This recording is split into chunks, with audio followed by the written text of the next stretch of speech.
types of buildings we're going to allow people to construct within our community.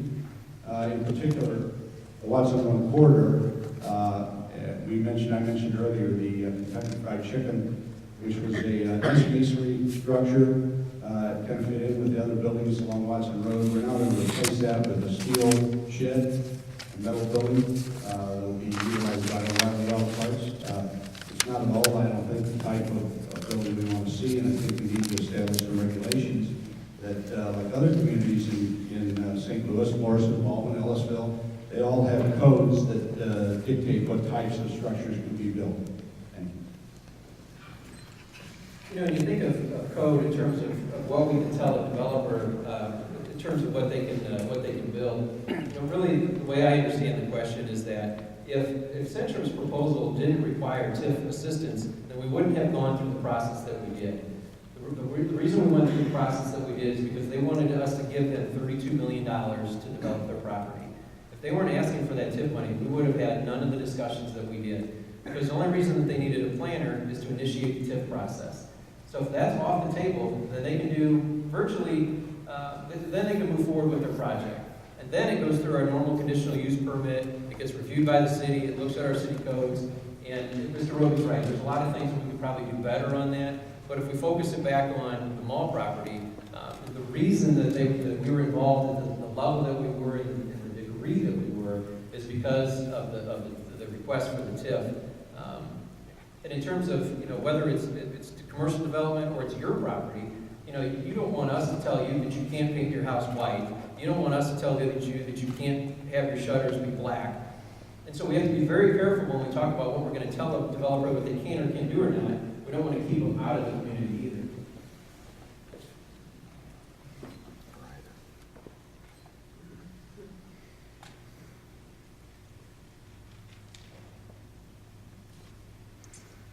Given what you know today, Mr. Schwartz, would you have done anything different on the Centrum proposal? You know, somebody made a funny comment to me, and I think that they're right. They said that the biggest mistake that I made over the summer is that I gave everybody a chance to talk. I didn't shut anybody down. Everybody had an opportunity to talk. We had a number of board meetings. We had 2 town hall meetings. The spark that threw the whole thing off is when the media was getting called, when we had marches on City Hall, when we had people up there pointing fingers and yelling at people. I probably wish that I would have taken a firmer stance and not allowed that type of behavior. That was really what destroyed the relationship that I had, that we had, that the city had with the developers. And since this summer, I've spent countless meetings with Centrum, with Angela Gordon, with about 3 prospective buyers of the property. I've talked to the leasing agent a number of times, and it was always to convince them that Crestwood is a good community. We'd like to work with you. Just ignore what happened. Trust us that we want this to happen. Everybody understood, the developers understood the issue with the TIF. They knew why it didn't move forward. All right, Mr. Roby.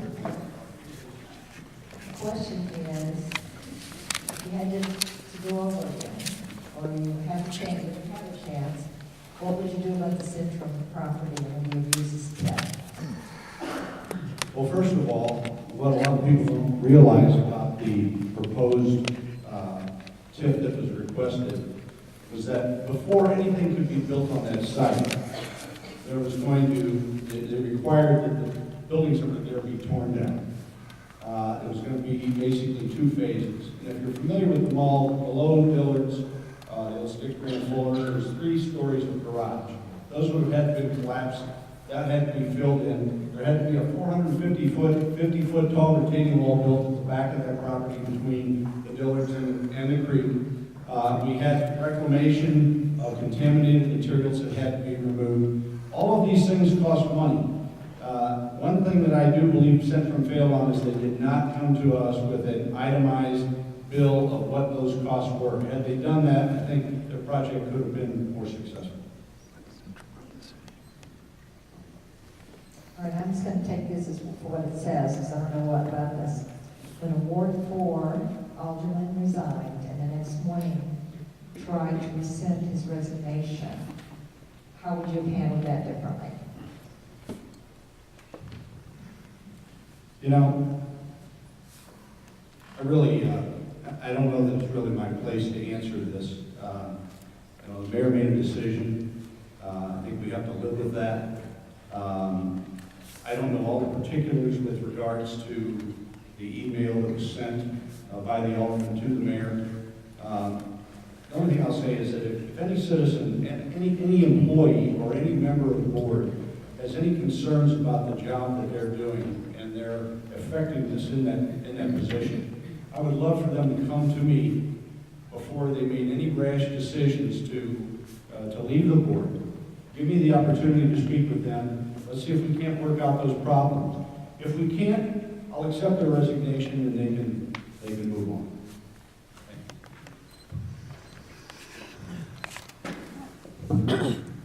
Well, I wouldn't have done anything differently. I would agree with Mr. Roby. I mean, we certainly don't know the details of why he was intending to resign.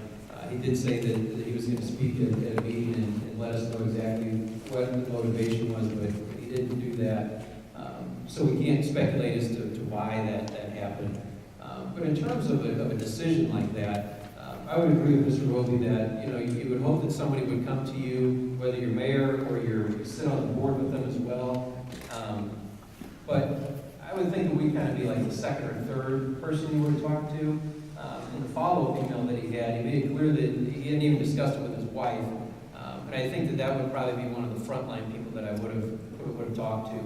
And so when I look back on it, and I look at maybe the sequence of events, I think that while it's unfortunate, it was clear that it wasn't well thought out, because he came back and said that it wasn't well thought out.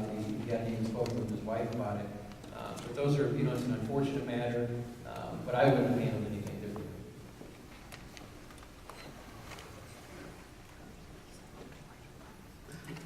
What are you, as mayor, going to be doing to make sure Crestwood does not become a blighted area? And so when we start throwing terms around like that, they get your attention. You know, it's a lot of, you know, the city's finances are in terrible condition. I just told you that, you know, we're 14% this quarter better than we were before. Our cash reserves have increased. We went from being in the red this year in the budget for about $155,000, but we're going to end up in the black over $800,000. You know, we're doing the right things, and we start throwing out terminology that gets everybody's attention, that, you know, the community's blighted. The community's not blighted, and I'm not going to walk around and tell you that it's blighted. I'm not going to tell you things are bad, because if I was doing that, that's going to help my agenda to maybe to do something that's different. And I'm not going to put down the city to say all these things are terrible, when if you look at the facts, they're not terrible. They're not accurate. And so to me, I don't have a personal agenda, and I'm not going to say that things are bad. So in terms of blighted, we're not blighted now, or we're not on the path to blighted. I think we still have a very viable community, and the term blighting to me in my business has always been kind of a dirty word. Nobody wants to hear that their property is blighted. There are properties within the city that do need to be redeveloped. There are properties within the city that need tenants. But I don't consider us to be a blighted community. We have one of the best school districts in the state. That's helped to bolster our position within the county. People want to move here.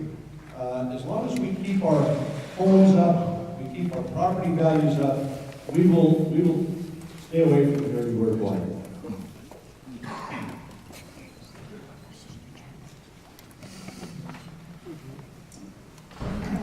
Well, you don't get to sit down. It's easier when there's three people. You get a lower bracket. What kind of formal citizen input processes would you use if you were mayor? What kind of formal? Citizen input processes. I'm a firm believer in citizen involvement. As I said before, this is not about me. This is about our community. This is about you as the residents of our community. I would be serving you. I want your feedback. I have talked to a lot of people while walking the streets and campaigning door to door. And I'm amazed at the number of folks who have tremendous backgrounds in specific areas that have offered to assist in any way they can. And I told them, you just signed up to serve on a committee, or you just signed up to be a part of a group that will help us work through all of our problems.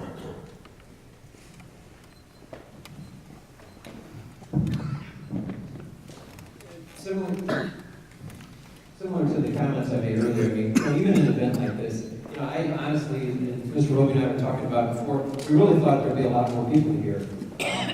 Because to us, this is one of the most, obviously, the most important thing that he and I are working on right now. We packed it when we talked about the mall. He reminded me that we packed it when we talked about animal control. But here we're talking about mayor, when we have we're not even fill all of our seats. So I think it really speaks volume. It's not so much, this is a very important race. And like I said before, you can't drag people in here. You can't make people come to our meetings. It's really what they're going to be involved in. And I wouldn't say that, people don't show up because they feel comfortable with how everything is being run, but there are a lot of people who don't come to meetings because they're comfortable with the way things are being handled. There's some people that are here that have made up their mind what's going to happen when they vote. There's some people here that have not made up their mind. And I appreciate you being here. I'm sure both of us, Mr. Roby would say the same thing. This is really something that he and I both agree to. We both see it as valuable to the community. And when you do show up, we're very appreciative. So thank you for being here. I have a direct question to you. Please explain explicitly how rallies of citizens showing dissatisfaction with their board affected the developers. So I was very clear in an article that I did. Everybody is entitled to free speech, and I support that 100%. The problem is that we attracted a significant amount of negative attention within the development community, and it created a horrible poison line of communication between Centrum and the city. Some of those emails were collected by a city resident, so they got to see them firsthand. There were some very, very spirited conversations. And a lot of our discussions took place in the media, which is the worst place to have discussions. All of that happened because of those marches on City Hall. It wasn't to blame of the residents. The residents, frankly, I think you were duped into doing something that you thought was the best thing. I have no issue whatsoever with anyone showing up. The problem was that the motivation for it, trying to get up and point your finger and tell somebody they have to change their mind just because they don't like it, to me, that's just a poison environment. If you want to do something differently, you have to have a legitimate business case that's worth changing your mind for. And we went back to Central, we said, please change it, and they said, I'm not going to change it. Would you like to comment, Mr. Roby? I believe that was a opportunity for the citizens to speak their voice. There were many people in that group, a very diverse group of people. And the people that support our developments here in Crestwood are not just from Crestwood. They come here and spend their dollars from Webster and Kirkwood and Sunset Hills. So to say that, people came in from outside of our area and created this rally is in effect not true. There were a multitude of different people there represented. Different religions, different groups of people who all had the same thing in mind, and that was, we want to see something happen at the old mall site. All right. This is a hot one right now. City, county becoming reorganized for services. I'm not going to touch that with a 10-foot pole. I think that's for our county and our city of St. Louis to work through. It doesn't directly, at this point in time, have any involvement other than just talks. And I would venture to say nothing is going to happen anytime in the near future. This could be a process that takes years, if not decades. Are you ever full? The city county merger is a very, very important matter to the city of Crestwood. And I can say that I approach it from two different perspectives. One, I was asked to be in a very small group of mayors and city administrators asked by the St. Louis County Municipal League. And the purpose of our getting together was to determine whether or not the Municipal League was going to take a position on the city-county merger. We talked to a number of people. We talked to Gary Earls. He's essentially the city administrator for St. Louis County. We talked to RCGA. We talked to Todd Merlin. We talked to a variety of people to get their input on it. And it does impact the city of Crestwood, because what would happen is that when we're deciding whether or not we're going to redo whether or not we're going to put signs on our ball fields down here, those decisions aren't ours anymore. We won't have city government. And that's one of the reasons that suburban mayors, which is mayors over municipalities of 10,000 or less, I spend a lot of time with them because they're very, very concerned that that's what's going to happen. And that is what's moving it forward. And the group Better Together has put a lot of that together and gone to a number of their meetings and learned what they're talking about. What is your stand on reopening the animal shelter?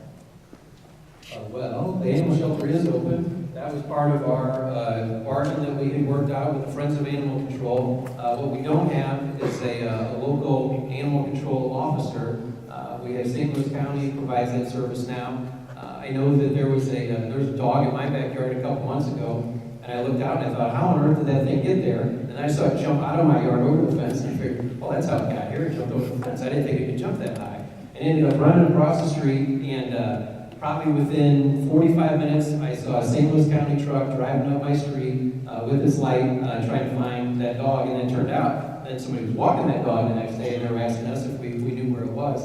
So that was one of the things that we thought was important. Even though we didn't have the animal control officer anymore, I worked with the Friends of Animal Control, and we did everything we could to keep that shelter open, and it currently is open.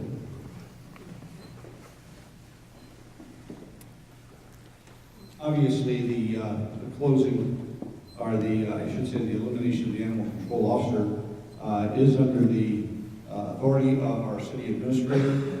He has the right to remove people from those positions, which he did. I know how near and dear that program was to many people. I did attend the town hall meeting here tonight that they absolutely packed this room, and they were all people interested one way or the other in animal control. St. Louis County has the facilities to deal with stray animals running loose. There are certain things that they will not respond to.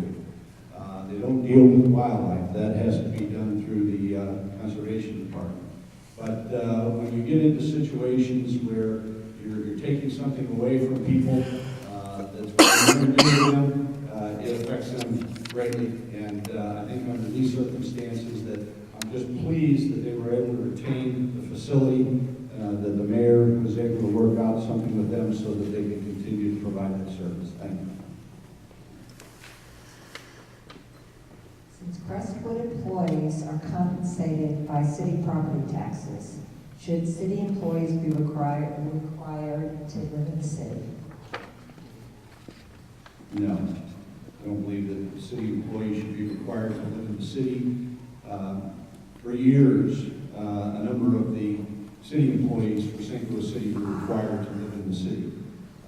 That has brought about change. Certain people now are allowed within various departments, police and fire, to relocate to other areas. When I served for St. Louis County Police Department, we didn't have to live in St. Louis County. I think that it puts a burden on the employee. I believe that the employees, based on the salary they receive, have to seek out a home that they can afford, and if it's not available in our community, then they have to go elsewhere. So I don't believe there should be penalties for that. I do not believe that a city employee should be required to live within the city of Crestwood. The only required position that we have today is for the city administrator, and most of the time, the board would approve to waive that requirement. But it turns out that our city administrator does, in fact, live in the city of Crestwood, which I think makes him uniquely able to serve in the capacity, because he doesn't just leave the municipality and go back to his home and have to ignore what's going on. He's a recipient of the services that he provides.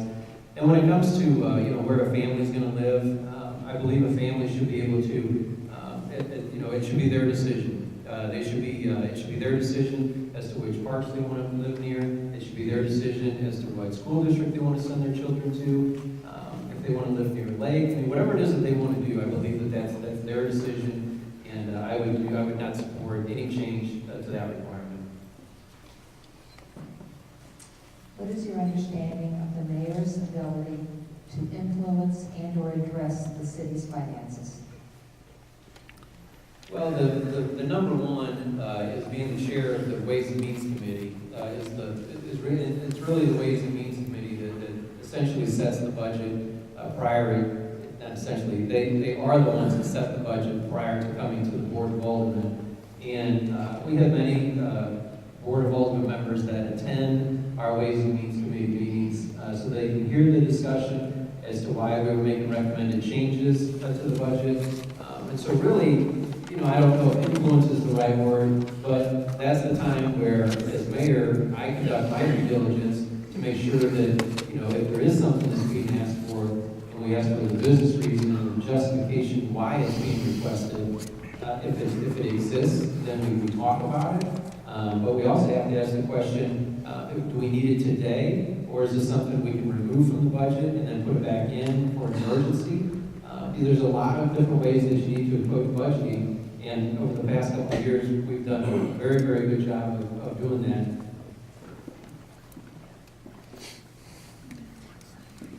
I would agree with that comment. I believe that the mayor has a position on Ways and Means.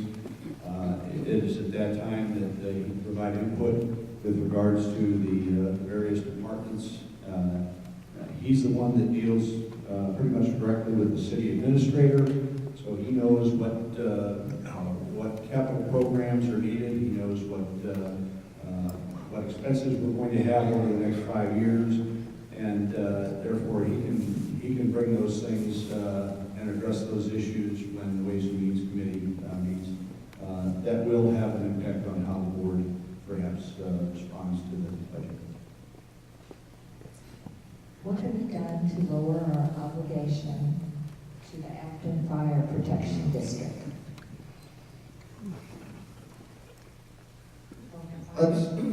Let's take this back a step. Back when we annexed the area over behind Our Lady of Providence and along Grant Road there towards Webster Gardens up to Rock Hill and Harding, we agreed at that time that the people that were annexed would not pay any more in tax than our Crestwood residents.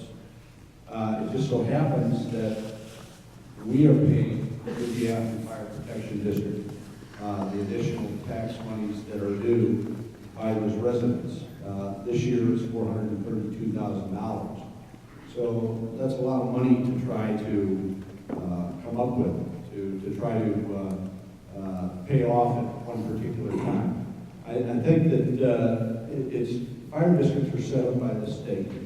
So Acton has a specific area. It wasn't a situation where when we annexed that particular area, we could go in and just claim that part of the Acton Fire Protection District. It doesn't work that way.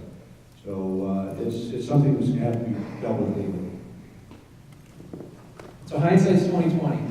Back in the day, we were spending about $200,000. It didn't seem like it was that much money. But the way that it works is that if that fire district increases their taxes, we have no say in what's going to happen. So if Acton increases their taxes, that's why we've gone from paying about $200,000 to nearly $500,000. And there's nothing right now that we can do about that. The city did write them a letter about 5 years ago and said, please have it so that we don't have to pay money anymore. And they wrote a nice letter back saying, thanks, but no thanks, we're not going to do that. So what I've been doing is working with some of the local mayors and working with state legislators to see what, if any, traction we can get to loosen the grip that fire districts have within the community. Bill Nolan called me a while back. He said, Jeff, we're thinking about annexing some of the property south of Crestwood. Do you have any problems with that? I said, Bill, I appreciate you calling me. I said, I don't want somebody to do a sneak attack on us, but certainly it's going to be in the public so everybody's going to know about it. I said, but Bill, take it. They're all fire districts. I don't want to have anything to do with it because I don't want to write a $500,000 check to Acton. I don't want to write another $500,000 check to Melville. We can't keep doing that. And if we were to become part of a fire district, then those taxes that the city's paying on their behalf now, you all have to pay that. And that also means that we eliminate our fire department. So I'm not in favor of, All right, we're going back to TIFs. According to this, and tell me if this isn't right, if approved, a local TIF will freeze property taxes for 20 years, over 20 years. What happens? How does the tax base change? I mean, who pays for the extra services that the city will need in those 20 years? yeah, and so really it's the maximum legal life is 23 years. And yes, it does freeze those values. Now, of course, there's a step up because what we're collecting today would be lower than what we would collect in the future on the new building. So there's a step up there. But once we get to that step up, that's where we're locked in for the next 23 years. And so hindsight's 2020. So we run this out 8 years from now, 10 years from now. Are we able to sustain the services that we need for that property? More than likely, there's going to be there's a chance that there's going to be some loitering there. We're going to increase our police staff. And when we did the analysis, I was really surprised because Central came here, put it up on that board, and they said the benefit to Crestwood is going to be $720,000, I think it was, which I always thought was amazing. Based off of the type of development that they had, that's what it was going to be. And if you compare it to Shrewsbury, which is going to put a super Walmart in, and they were only going to collect $600,000, that was going to be the benefit to Shrewsbury. I always scratched my head and couldn't figure out how the numbers that Central were using were higher than what a super Walmart was going to benefit for the city of Shrewsbury. Oh, if I remember it. It's about TIFs, and it says if you approve a TIF, it's going to keep the taxes the same for 20 years. How will this affect Crestwood's ability to maintain services? Well, we'd have to do the same thing we're doing right now. And that is we'd have to basically make it on what we're currently collecting. We're not going to get, once we freeze those taxes, we're not going to get that money. But it doesn't only affect us, it affects the Lindbergh School District as well, because they're part of that taxing district. The interesting thing about TIFs is that although they run technically for 23 years, as with the Coles project, it was retired early. So we didn't end up with that total period of time where taxes were withheld from the city. That's because we paid our part of it. The Lindbergh School District is asking for assistance. How do you intend to vote and why? What kind of assistance? I don't know. That's Prop G, isn't it? On their tax? Prop G. Yeah, okay, I will too. Lindbergh School District right now is, from the standpoint of our local districts around us here, one of the lowest taxing districts around. We're paying less than Lindbergh School District than many of the other districts, the Webster, the Kirkwoods, the Athens. These districts are all paying more, so I don't mind if Lindbergh brings us up to a level that's equal to what the surrounding communities are paying. I would be a little less likely or a little less excited if they were to come in and want a rate that put them 15 to 20 cents higher than anyone else around us. So I do believe that I would vote yes on the Lindbergh tax increase. When I look at the Prop G situation and I evaluate whether or not I'm going to vote yes or no on it, I don't really compare it to what other school districts around us are doing, because really we're a unique school district. It's been #1 in the state for test scores for the past 4 years in a row. I meet frequently with Dr. Simpson and his staff, and he tells great stories about the community, and he of course lives in the city of Crestwood as well. I am in favor of Prop G. It's because the school district, the number of students are expanding. It's growth for them, which is good for us. I mean, we're starting to see a rebirth, and part of that rebirth is because of the Lindbergh School District.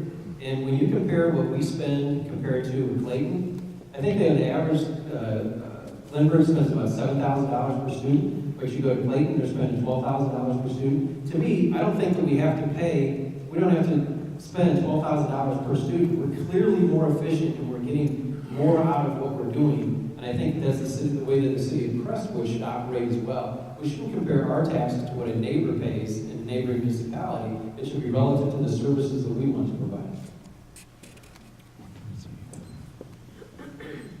Do you think the demographics in Crestwood affect the retail businesses? Absolutely. And if when Central was here, they told us that the demographics for the area was phenomenal. But yet, as was pointed out earlier, we have stores that are closing. So which is it? It is phenomenal, Central. Everything is great. You've got everybody around here that you need to support retail. Or are people just not spending money? Or which is it? We have to reconcile it somehow. And just because you put a shiny new empty building up there doesn't revitalize the community.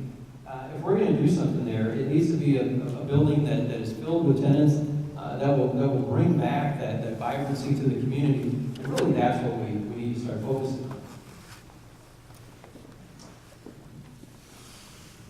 How do you think the demographics in Crestwood affect the retail businesses? As my opponent said, the Central Development Company, when they came before us, said that we had one of the best demographic regions within the county for the type of development that they were looking to build. The thing that concerns me about that is that at this point in time, we have a new Walmart, Super Walmart, that's going to be going in down in Shrewsbury. We have a new development that just was built up in Sunset Hills with a Chick-fil-A and a Panda Express and a mattress store and something else up there. We've got another big development that's going to take place up at Kirkwood, North Kirkwood, Lindbergh, and Manchester. And my concern is that our demographics really are going to be feeding those other areas. In other words, I expect that the demographics that are currently using Crestwood and Kohl's, some of those people might filter down to the Walmart in Shrewsbury. I know for a fact that, our mattress store closed, that people now go to closest places, Sunset Hills, right next to Panda Express. So, and we all know what kind of business Chick-fil-A is. All right, Mr. Roby, you were asked who your top 3 contributors were, and somebody said you didn't answer. So who's contributing to something? I think I did answer.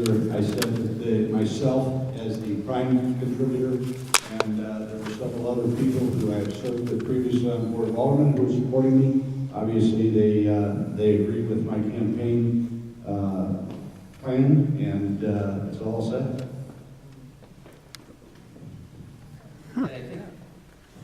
I think possibly the point that someone was making is that earlier tonight we talked about transparency and sharing the information, and I think that the reminding of the question and not answering is the point that is being made. And so from my perspective, I support transparency in the government. I support the transparency, and I will do everything I can to continue to remain transparent, unless my microphone goes off and you can hear me. All right, we don't like your answer on something else. That was my question. If the board appears evenly split, I guess this is BOA. When it comes time to vote, what is the benefit for not casting a tie-breaking vote? As mayor, isn't it your responsibility to take this community in one direction or another? So like I said before, so the question was asked again, I don't believe that the decision for the entire